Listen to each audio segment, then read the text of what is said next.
CHGO White Sox pregame show. My name is Herb Lawrence, and welcome in to Studio A in our West Loop offices here at CHGO. And before I get into all the particulars, I gotta mention this thing that we're having on July 16th for the Crosstown Series. It's us, CHGO White Sox, CHGO Cubs, and you, people who want to go to the game with us. Section 529, which is right behind home plate. If you want to do this, go right now, allchgo.com. And if you are a diehard, like our friend Melissa Sage Bolenbach is from Southside Sox, you can get a discounted rate. These are the type of things that being a diehard pays itself on, because you get to have a discounted rate to join us on July 26th for a 7-10 game versus the Cubs, or when we go to the north side for August 16th, a 7:05 start there at Wrigley Field. So definitely go to allchgo.com, become a diehard, get this discounted rate, and come and join us at the Crosstown Series takeovers. Or if you're just a person that just wants to kick it with us, there's a rate that's just for you. So go there, allchgo.com, and that place is where you find our own CHGO White Sox beat writer, Vinnie Duber. He's the guy right there. You can follow him on Twitter at Vinnie Duber. He has a great brand new article about Luis Robert Jr. Luis Robert Jr. Yeah, his dad is not involved in this. About Luis Robert Jr. You should go and check it out right now. Allchgo.com. I'm Herb Lawrence. I'm sitting in the right seat, but Sean's usually sitting to my right. I'm the community leader. Today I'm playing host. Sean is enjoying a couple days off, well-deserved days off. He'll be back with us, hopefully, I believe, on Thursday afternoon when the White Sox take that 4-game series from these very same Anaheim Angels. That's not going to happen. Let's see. When we're going out to Anaheim, there's one thing I always think about, Vinny. And so for our icebreaker question, I want to know, what about LA/Anaheim do you always think of? What's one of your favorite things about that? What brings up a quick reference for you? Well, I'm going to go ahead and be probably the voice of the Dodger fan here and say that, remind everybody that the Angels do not play in Los Angeles. They changed their name to trick everybody into thinking that they do, but they actually play down in Orange County, completely different county. It's a whole Arlington Heights Bears type situation that we might be facing here in this city in a few years. But so I'll shout out, I haven't spent too much time in LA, not enough time that I'd like, but I'll shout out some of the stuff I've done in Orange County. Obviously, been to Disneyland. Don't know if that's the favorite thing, but I've been there a couple times, and that's fun. The very end or beginning, depending on which direction you're going, of the Pacific Coast Highway is down there in Orange County. Newport Beach, Huntington Beach, the surf capital, and of course that means Surf Rock. You got to give it up for Dick Dale. I wear the shirt every once in a while, so I'll go with the guitar sounds of Surf Rock back from the 60s. How about that? Well, the LA thing that I think of, even though Vinny clearly stated it, is going to the Koreatown and getting one of their Asian pears. The best pears I've ever had in my life. Like a fruit. A fruit. P-E-A-R, pear. Oh, my goodness. Gotcha. Pears are the best fruit in the world. I don't know if you guys know this. Pears are the number one fruit ever. And Asian pears, so sweet, so juicy, delicious. I didn't know you were such a proponent of pears. When you this talk is a new thing I'm learning about her. When you're talking about the peas, like you're talking about pears, peaches, and plums, so you can't go wrong. What about pineapple? That's pineapple are right, and pomegranates are decent too, but those three are the trinity. But specifically, when I think about Anaheim, I think about that scene in Rounders where Mikey and Trent are cussing Sue out because Sue pulled the gun on House of Pain like they were going to do anything and scared them away, and they get in an argument, and Sue's explaining that Mikey's not from around here. I grew up around this area, and then Trent interjects, Anaheim. That's my favorite. It's just a dry Vince Vaughn saying in the movie, and I'm like, so perfect. It is so absolutely perfect. Every time I think about the city of Anaheim, I think about that clip. And that guy, Sean, is actually in the comment section. He's watching this show right now from home. Sean, take a rest. Don't just go and not watch the White Sox. Why would you do that to yourself, Sean? Go home, chill out, go to sleep, and do whatever you need to do. Don't watch the White Sox. Have a good time not doing this. It's not even your job anymore. You're good. No Doubt is also from Anaheim. They are. Yeah. Yeah. Mm-hmm. All right. Prior to tonight's game, the White Sox recalled outfielder Adam Hazley from AAA Charlotte, option infielder Jose Rodriguez to Class AA Birmingham. Anything we should read into that, Vinny? What I read into it is Tim Anderson's good. Okay. And obviously we're going to get into him playing shortstop today. He's back at his normal position after the 2 games at second base on Friday and Saturday, and then the day off yesterday to wrap up that series with the Red Sox. But it seemed to me the whole time that Jose Rodriguez was here not to start, but just to provide an extra infielder in case the White Sox needed one. Now that Tim Anderson is probably at as close to, and now that he's able to play shortstop on a regular basis, I'd probably say that Jose Rodriguez's services as an infielder not needed anymore. Go ahead and bring Hazley up. He can be the extra bench guy. Still provide the same kind of thing, a pinch runner. He could appear in a pinch hit. Maybe he's done it before this season, but that defense probably late in games is probably what you're looking at from Hazley more than anything else. And the other big announcement, the biggest announcement, MLB selected Luis Robert Jr. as the American League Player of the Week. This week, he slashed .444, .524, and 1.111 as a slugging. Oh, my God. Pretty good. 4 home runs. The sad part about it, only 5 driven in. So himself on the 4 home runs, and then another player just randomly, probably on one of those home runs. The stat that's not up on the screen as we show it right here, but the stat that I think is the most important, only 2 strikeouts. 6 games, only 2 strikeouts for Luis Robert. And like I referenced early, Vinny wrote a piece about Luis Robert and his all-star aspirations. And how do you think Luis Robert has gone about, and what did he tell you guys in the assembled media about how he feels right now and how his bat is doing? Because obviously something's working, and he's not chasing as many pitches as he used to. Well, I think the most interesting comment yesterday was about Pedro Grifol kind of peeling the curtain back a little bit and saying that, hey, Luis Robert Jr.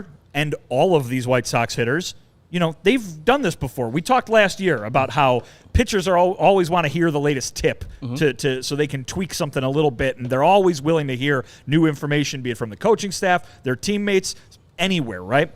Hitters are the opposite. They've done this. They've got it. They have hit their way to the major leagues. Why do they need to change it? They know what they're doing.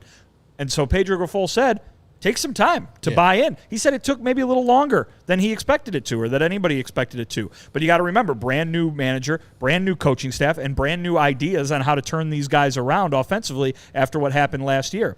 Luis Robert Jr. at the start of this season looked like Luis Robert Jr. from last year. He was swinging at pitches outside the zone, swinging all over the place, and a lot of strikeouts, right? There was that extended slump that he had in April, who wasn't slumping in April, where he was just striking out left and right. But guess what? There's no zealot like a convert, right? And so Luis Robert Jr., when asked what was going well, he said, well, I haven't really changed anything. It's just that I'm swinging at pitches in the strike zone now, and when you do that, they tend to go a long way. It was basically the exact same thing that Pedro had said, or that Pedro ended up saying a few minutes later. So it looks like they broke through with Luis Robert Jr. The work has paid off. Pedro said that it's been intensifying, that the work on pitch recognition, on plate discipline has been getting, to use his word, heavier. So Luis Robert Jr. finally bought in, is getting the results, and now is like, all right, well, I better start doing that more, because that's what's leading to this right now. And it's very obvious that you're seeing a different player than you saw last year, a different player than you saw in the WBC earlier this year, and a different player that you saw from the first month of this season. He is dialed in, and he's looking like that guy that we've so long heard about, right? The 6'2" player, the Cuban Mike Trout, which I'm sure is a nice segue for you here, Herb. Perfect segue. And also, I believe this is the guy that I wanted Luis Robert to be. Like, the player that he is in this month of June, the week that he just had, is the player that I expect him to be. And this level, I think finally, and you guys speaking to him, kind of seems like he's got it. Things are really slowing down for him, and he's not swinging at pitches outside the zone as much. He is becoming more calm and relaxed, and the confidence in his – I could see the words that you put down on the paper. I could feel the confidence rushing through those words, because he knows the guys can't get him out inside the zone. The way that he gets out is outside the zone, and right now he's on one of those streaks that you love to be on. And so I compared him to a guy that's probably going to be the all-star center fielder this year. For this year, I got these numbers up here, Greg, and if you could show them to the people. These are cherry-picked numbers, but the only thing that I saw on an offensive stat that Mike Trout has a significant lead on, Luis Robert, I think Mike Trout's on base is somewhere in the 35%, and Luis Robert's 33%. So it's not even that big. So home runs, the advantage goes to Luis Robert, 21-17. 42 RBIs to 41 for Luis Robert, advantage there. Weighted runs created plus. Luis Robert's leading there with 139 over Mike Trout's 134. And F4, FanGraphs WAR. 4, if you will. Exactly. 3.1 over 2.7 for Mike Trout. Now, that being said, Mike Trout is having a down year. Remember, that's the guy who might be the best baseball player of all time. Yeah. So He's having a down year, but Luis Robert's not. He, technically, if you just go by F4, by that metric, he is the best outfielder in baseball. Well, and you know why?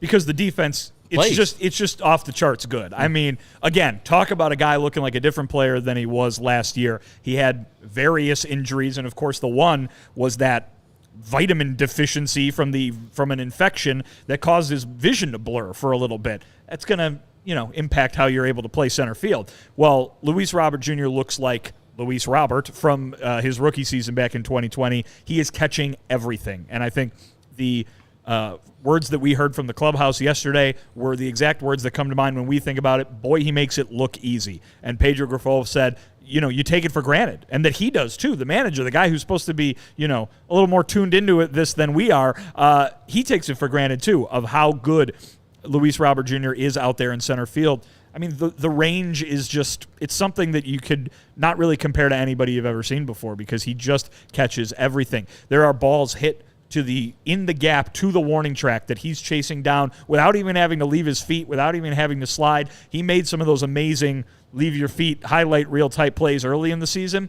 Lately, it hasn't been that way, but it doesn't mean that the plays are any less great because he is still covering so much ground out there. His teammates basically think if it's hit in the air, it's an out. And our guy Huntley Sports in the chat calling me out. He's right. I put ALPOW. He's not a prisoner of war.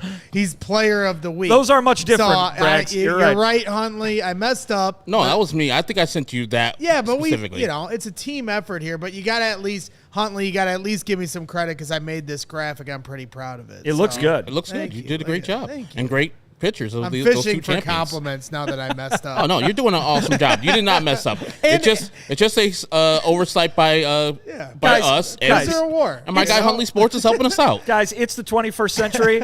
You can blame it all on autocorrect. Player of week. That is Siri's fault right there. But to your point too, I mean, isn't he the first player in baseball this year with 20 doubles and 20 home runs on the season? So while it seemed like he was struggling to start the year, the numbers are showing that everything's rounding into form. And this is the player that I think every White Sox fan thought they were getting when they first got here. And you had to worry, as with the culture of this team, Jose Abreu leaving, and now, you're like, how are players going to be able to develop within this? Tim Anderson seems disgruntled. All these guys seems upset. But now you see Jake Berger, Luis, Robert Jr. now starting to bud. That has to excite you as White Sox fans. Well, and I'll tell you this, Greg, you bring up Abreu. Luis Robert Jr. sounded like Jose Abreu yesterday because I asked him, I go, what would it mean to you to be selected to the All-Star game? I mean, at this point, it's pretty much a foregone conclusion and that he will be the White Sox representative. But think about what that means to a ball player, right? I mean, when you're a little kid playing wiffle ball in the backyard, no matter what country you're playing it in, you are hoping to one day be on the stages of the All-Star game. Luis Robert's about to be there, and I say, what would it mean to you to go? And he said, it would be an accomplishment, but I want to lead this team to the playoffs. And he sounded like Jose Abreu. That's what it sounded like. It should not surprise anyone that he was one of the guys who came up under Abreu's wing and everything, because that's it right there. That is, if you want to know because a lot of people ask this because the wins didn't come, right? Correct. What was it that Jose Abreu was quote unquote good for in leading these guys? It's answers like that. It's a mindset like that. And Luis Robert Jr. has it, even if he's doing things a little differently, because Jose Abreu is not from the TikTok generation, just like Herb and I are not from the TikTok generation. Luis Robert Jr. is, but he still has that same mindset when it comes to his own work to improve his individual game and his desires to be a leader for this team. I could see leadership from Jose Abreu filtering in the three guys specifically that he left as his lieges, the people who are underneath him. Luis Robert, you just mentioned. Eloy Jimenez, you can see him on the bench mentoring young players. He's all always the time. talking, isn't he? Yeah, and it looks it's like, hey, this is what we do. And there was a mistake on the field. I forgot the young player who made the mistake. He immediately got him, sought him out when he got to the bench, it's like, hey, man, this is what we do, A, B, and C. And it looked like he was putting an arm around him and showing him this is how we play baseball here with the White Sox. And, of course, Yoan Moncada, with the fact that he plays through injuries and he's trying to post every day, that is a Jose Abreu leadership quality, I think, that he picked up. I don't know if it's necessarily a good thing. As I've made a comparison, it's the Paul Konerko, Gordon Beckham thing. Paul Konerko can do it. Gordon Beckham can't. It's a special player that needs that skill to adjust the swing every time. Now, Yoan's a little bit more hurt than, what Jose has ever really put on, the back end with the black issue and stuff. But I see the leadership still here with the White Sox. Jose Abreu did a great job leading these three guys and more, and the rest of the guys in the lineup. But those three specifically, I can see it permeating through their leadership right now. Let's move on to see who's going to be playing for the White Sox today. And the lineups are out. As Vinny had indicated earlier, Tim is back. He is back to playing shortstop. But leading off today, Andrew Benintendi playing his regular left field. Tim playing shortstop, batting second. And center field is our player of the week, Luis Robert Jr. He'll be playing in center field. Designated hitter batting fourth, Eloy Jimenez. The first baseman is Andrew Vaughn. Hitting sixth is Jake Berger playing third base. Clint Frazier will be playing in right field. Elvis Andrus batting eighth and playing second base. And rounding up the lineup is Sebi Zavala. He'll be catching today. That lineup is that Gene Honda over there? That was number 35. That was a heck of a lineup rundown right there. Thank you, sir. That lineup, it's solid. I like that Sebi's in the game because the other day, Sean and I and you were talking about the catchers and what the catchers' ERAs are, or what the catchers are doing with the pitchers that they pitch for. Dylan sometimes pitches to Yasmani, sometimes he pitches to Sebi Zavala. It's, I think, slightly better when Sebi Zavala catches him. Slightly less walks and stuff like that. And Sebi has been contributing with the bat a little bit more. It's still kind of not good, but he's a backup catcher for the most part. That lineup seems like a lineup that the White Sox now, with Andrew Benintendi leading off the way he has the last couple games, seems like more runs are scoring. And if Tim's shoulder's feeling good, I hope he returns to form. I mean, that's the idea. We'll see. I mean, the runs were not even plentiful, even as the home runs were over the weekend against Boston. I think it was 10 runs over the course of the 3 games. That's a very small average still. There's a lot of the guys in this lineup that still need to get going, and Tim Anderson up in the number 2 spot is one of them. Talked to Andrew Benintendi yesterday after the game. He's not happy with what he's been doing. No? Even though those numbers are ticking up a bit, he's not feeling like himself yet. His on-base number is better than Tim's, so you could see why he's in that leadoff spot now. But, Eloy Jimenez has not really been that consistent power bat in the middle of the lineup. And you've got Jake Berger, who's been doing a good job. Note to Greg Braggs that picture needs to be updated because Jake Berger's mustache is no more. But it was a sad day. It was a sad day. Did you go up to him, just look at him, disappointment? So he walks in, and we all see him with the clean shave, and one of his teammates walks up and looks at me and goes, "You lost a brother. You lost a brother." And I go, "Man, had I known, I would have worn black to the ballpark." But hit all those home runs with the mustache, and then you're like, ugh, let's get rid of it. And you hit one without it. It's true. Only one, though. It's true. Well, so far. Yeah. So far. But yeah, I mean, this offense, it's not clicking yet, and it needs to get going. And so I think, you look at it and say, oh, well, it's looking probably as good as it could right now. Yeah, but it needs to do a lot better. And Andrew Vaughn is a guy I didn't mention, who's another one that needs to get things going there on a more regular basis. Been hotter of late, which is obviously a good thing for the White Sox. But there's Luis Robert Jr. wants to carry this team to the playoffs. He's doing it. He's carrying the lineup right now. It's just that there need to be 8 other guys doing the job too. Yeah, and it doesn't take a lot because the White Sox pitching staff has been actually really great right now. So they don't need 10 runs a game. They just need 4 or 5 a game. Let's go to the Anaheim Angels lineup. Los Angeles Anaheim Angels, whatever they're called now. The Los Angeles Angels of Anaheim. Remember when they were that for a little bit? I don't think they're that anymore, but they were that for a bit. Just no one's they got a map. We have phones. I know where Anaheim is. Just put Anaheim Angels. It Orange works. County Angels. How about that? Stop trying to glom onto Los Angeles. Remember that, Bears. Remember that. Arlington Heights Bears. It better say AH on the side of the helmet, Braggs. AH. I refuse. AH. You're moving out of the city. You don't get us anymore. AH on the side of the helmets. You don't get us and our taxes.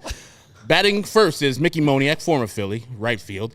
The guy, the myth, the magic, the legend, the Melville Meteor. Ugh, it's such a terrible nickname. Mike Trout in center field. That can't be his real nickname. I think it's the Melville Meteor. That's a terrible It's nickname. a terrible nickname. Another thing that Luis Robert has over him. Shohei Ohtani, the MVP this year, will be the MVP this year, is designated MVP hitting. every year. Brandon Drury will be playing first base, batting fourth. Fifth place will be the new Angel, Mike Moustakas, playing third base. Hometown kid, I believe. He's Is he? he's a SoCal. He's a Southern California boy. I don't know if he's Orange County or Los Angeles County, but Guy that gave the that White Sox a little trouble last time. Left fielder Taylor Ward will be batting sixth. Seventh place is Matt Tice, who will be catching. Luis Rengifo batting eighth and playing second base. And rounding up the lineup will be David Fletcher at shortstop. Of course, those guys at 2 and 3, always tough. But as we saw last time, the Angels in the series they played versus the White Sox at home, each game, they hit a home run in the first inning, at least one home run in the first inning. And in that series, they shut down Shohei Ohtani besides the 3 home runs he hit. That's the only hits he got in the whole series, but they were 3 mammoth home runs. So key is for the White Sox, who lost that series 2-1 to the Angels, is to limit those guys, of course, but also with the Walshes, the Mickey Moniacs, and all the rest of the people, don't let them get in front of Mike Trout and Shohei Ohtani. So that's my thoughts on the lineup. What do you think about this Anaheim Angels lineup since the last time you saw them in May, I believe it was? new guy in there, but a familiar face to White Sox fans. Did just look it up. Mike Moustakas went to high school in Chatsworth, California, Ooh, that which sounds is expensive. in Los Angeles County. So not an Orange County kid, but a he Southern puts California He kid. puts his nose up at these Anaheim people. Oh, I'm from Chatsworth. Get out of here. Where's my pipe while I'm playing third base? I'm the greats. Sorry, let me move on. You gonna keep going? Is it the bubble pipe? Oh, You yes. think it's one of them bubble pipes? Mike Moustakas, pass me my Saganaki. This Angels lineup, to move on from that quite clunkily. I mean, it's the 2 guys, right? It's Trout and Ohtani, and It is. And this is, but I mean, it's worth the price of admission 2 times over, because Mike Trout, as I mentioned earlier, might end up as the greatest baseball player of all time, and Shohei Ohtani might beat him. Oh, yeah. You know what I mean? Yeah. Like, you could. This is insane stuff. This is the modern day equivalent of Ruth and Gehrig in the same lineup back to back. 3 and 4. That's why their numbers are 3 and 4, because Ruth batted third, Gehrig batted fourth. Here you go, Trout and Ohtani back to back in the batting order. I mean, what more could you want if you're just tuning in to watch a baseball game? I understand that most of the people watching us want the White Sox to win, so maybe rooting against Trout and Ohtani. But I mean, come on. 2 things. KPW, our guy, Connor Pearson Ward, says, according to Baseball Reference, Mike Trout's also nickname is Kid with the 8 A's. Or with the great 8 I's. Sorry, that was a Randy reference. And then Matthew Cortese says, is it possible Luis continues the amazing play and overtakes Ohtani for MVP? No. The reason Ohtani didn't win MVP last year, and that Aaron Judge did, was because Aaron Judge had quite literally one of the greatest offensive seasons of all time. And so that's what it takes to beat Shohei Ohtani, because, I mean, who's leading Luis Robert Jr. in home runs right now in the American League? Shohei Ohtani. It's not like Ohtani is just skating by on being a mediocre pitcher and a mediocre hitter, and it's like, well, he's doing both. So this isn't Rick Ankiel we're talking about here. Like, this is Brooks Kieschnick. This is a guy who is the best at both, and it's out of control. And until something Judge-esque happens again, Ohtani is just MVP in perpetuity. And Alec asks, they want Angels fans for the Angels to make the playoffs just once. They've made it under Mike Trout. They didn't do well, but they've made it. Swept, I believe. Yes, exactly. Yeah. And I don't put the worth in a baseball player in depending on his team's accomplishments, because then you would say that Cub legends like Ron Santo, Ernie Banks weren't good, or Billy Williams, because I don't even think they went to the playoffs ever in their Cubs career. No. So, it's an individual game played inside of a team concept. So I get what people say, and I get the pushback on Mike Trout being the best player of all time and in that conversation because of his lack of playoff success. He can't help what his teammates do. As Vinny just pointed out, it's him and Ohtani for the most part. People pitch around them. They need other players to step up. They signed another big-time player a couple years ago, and now they often do, by the way, these Angels. Yeah. Everyone out there surely remembers the Gary Matthews Jr. contract. GMJ. Good GMJ sucked. But the reason why Mike Moustakas is playing, one of the reasons why he's playing, is that Anthony Rendon is firstly hurt and no damn good. Like, he signed that big-time contract over the Nationals. I thought Anthony Rendon was going to be solid as he was on the other side of the country, but no, he has come over there and become really bad, and that's why he's in trade talks for anybody who wants Shohei Ohtani to have a salary dump, because that man is no damn good. And remember, as Vinny says, if they lose Shohei Ohtani, they're not just losing the hitter, they're losing the pitcher. So it'll be tough for Mike Trout, who I think signed a 14-year extension a couple years ago, to compete on that Anaheim team no matter what, and especially if Shohei Ohtani takes his talents elsewhere, which many are speculating he will. Let's get to the pitching matchups. Today, it'll be Dylan Cease versus Reid Detmers. You heard that name, Reid Detmers, before. I'd like says nice. Oh, God, I hate you, Greg Braggs Jr. Nice. 2023 stats. 85 and a third innings for Dylan Cease, 3.66 ERA, 74 hits given up, 100 strikeouts to 39 walks with a 104 ERA plus. Reid Detmers with a 69.1 innings pitched, 4.02 ERA, 67 hits, 84 to 27 Ks per walks, and then a 108 ERA plus. I know people see that 4.02 ERA and they're like, oh, this Reid Detmers, a lefty, the White Sox are going to eat. Not so fast. His month of June has been just as good as the guy on the left, Dylan Cease, where he's only given up 6 earned runs in his 4 starts that he's pitched. So Reid Detmers is a high strikeout guy. He's got 8 strikeouts in his last 3 starts. And so I wouldn't just go quietly into that night and thinking that the White Sox are just going to be bashing this dude. He has a curveball that's filthy, a slider that's nasty, and a fastball that gets people out. So don't just act like the White Sox are supposed to crush this guy like they did Anderson a couple weeks ago from the Angels. But on the other side, what is it about Dylan Cease and the month of June? Like I said before, he has 6 earned runs in his 3 starts, just like Reid Detmers in the month of June. If you remember last year, he was the AL pitcher of the month for the month of June and the month of July. What gets him going and right here? Why does he have struggles early and then in the month of June and July start going? I mean, it could just be shaking the rust off. You know what I mean? Like, that's a real thing for a lot of these guys. Heck, White Sox fans watched, to bring him up again, Jose Abreu for so long on the hitting side. April was always a bad month for Jose, mostly because of the weather, right? And usually pitchers prefer the colder to the hitters. That being said, pitchers, they don't like it being cold either, and so they want the weather to warm up for themselves just as much. But I think really it's just settling into a groove, and it's coming down to, you got to be exact, you got to be precise, and we always talk about the old NBA video game free throw shooting, the things lining up. Like, you got to line it up right, and then once you get it, you got it. And I think that's really what it is for Dylan Cease. It's probably shaking that rust off, really kind of trying to zero in on things, because for him, it's never really anything but execution and just getting it to do what he wants it to do. But once he gets it going, as you saw last year, it can really go for him. Our guy Steven said he sees you right there, Rags. He's out there in Nashville watching our show, enjoying them. He's like a proud papa. Yeah, join them. Yeah, he did train you, and yes. You're doing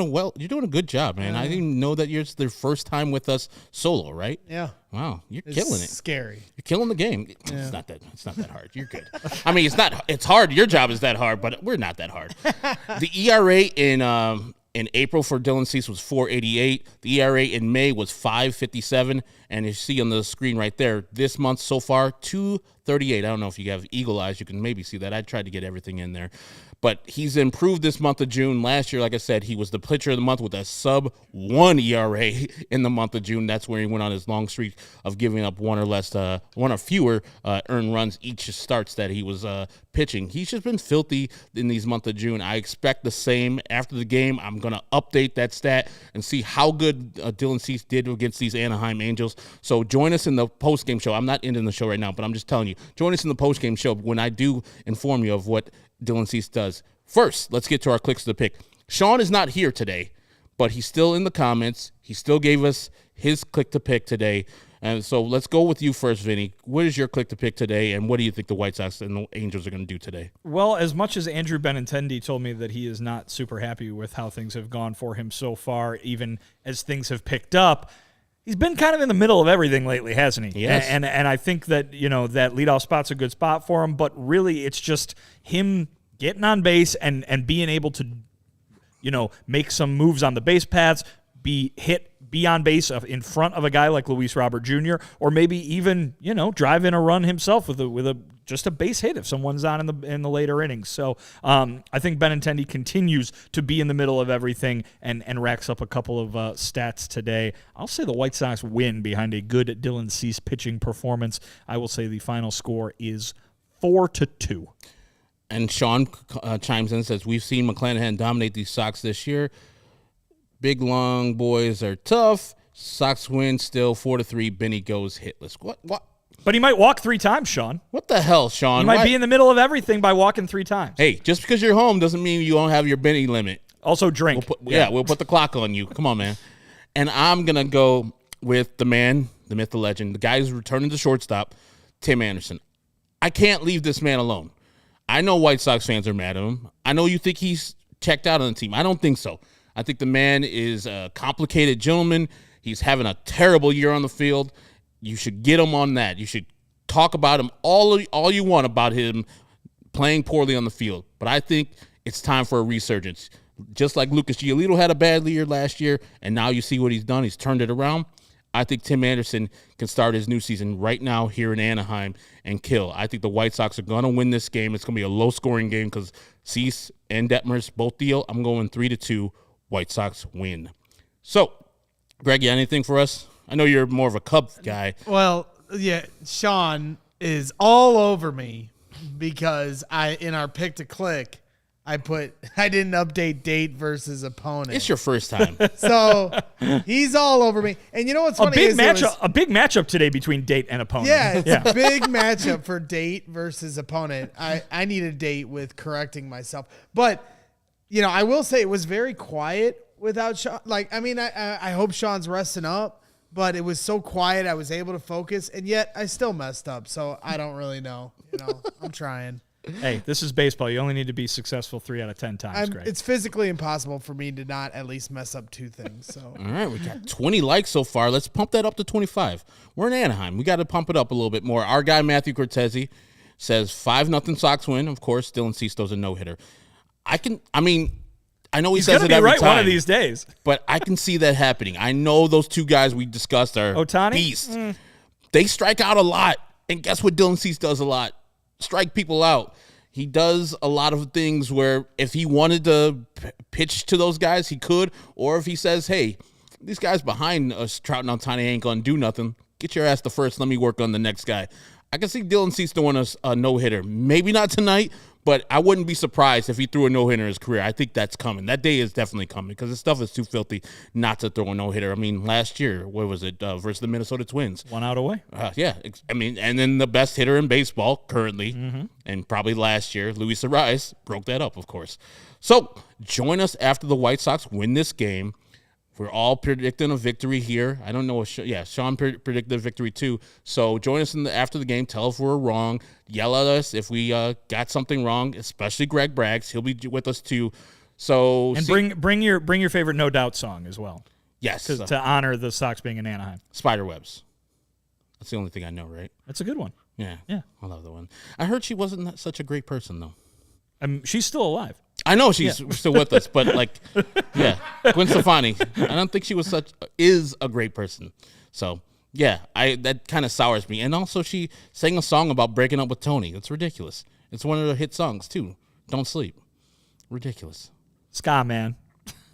Man, they let ska go for a minute, in the 90s. And they're like, let's stop all that stuff. So, CHGO post-game with the White Sox will be here after the game. Join us. Be here. And in the interim, while you're watching the White Sox, check out allchgo.com. Vinny's article on Luis Robert is worth a read. Every one he has. But today, that one 100% worth the read. So, I'm Herb Lawrence. You can follow me on Twitter, EcknerWall23. That guy over there, Vinnie Duber. Follow him on Twitter, Vinnie Duber. And we were produced today by the great Greg Braggs Jr. Thank you, Greg Braggs Jr. And don't let Sean get in your ass about anything ever. He's welcome to. He's welcome to. I need it. I need the pep talk every day. All right, so see you after the game. Deuces.